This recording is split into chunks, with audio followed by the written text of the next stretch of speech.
Desarrollo de la quinta válida para el juego de 5 y 6.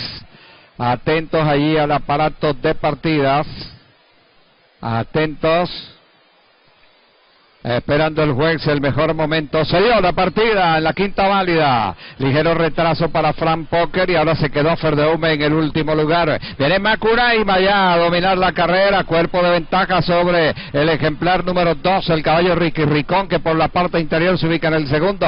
El de Javier corre ahora por la parte de afuera en el tercero. Dublín corre en el cuarto. En el quinto Frank Poker. En el sexto Gran Instinto. Séptimo Stick Diamond. En el octavo Verdeume. En el noveno Sir Hawk. Y está en el último el caballo Carlos King. Del primero al último unos 10 cuerpos. El primer parcial es de 25 para los 400 metros. La lucha cerrada por el primer lugar. Macunaíma en punta. Ricky Ricón en el segundo. El de Javier presionando por la parte de afuera. El de Javier pasó el segundo. Ricky Ricón corre ahora en el tercero. Frank Poker viene para el cuarto. El tordillo Gran Instinto está acercándose desde el quinto lugar. La pelea fuerte ahora con Macunaíma dominando la carrera. El de Javier presiona por la parte de afuera contra Macunaíma. Macunaíma entra adelante en la recta. En la quinta válida para el juego de 5 y 6.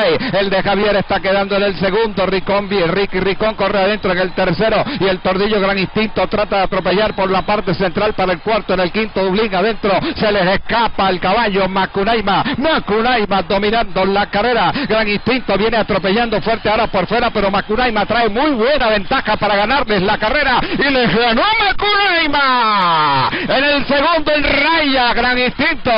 En el tercero para el de Javier. En el cuarto Ricky Ricón, quinto Dublín, en el sexto Steve Diamond, luego el caballo Verdeume, posteriormente el ejemplar Frank Poker, señor Hawk en el penúltimo y Carlos King arribó en el último lugar.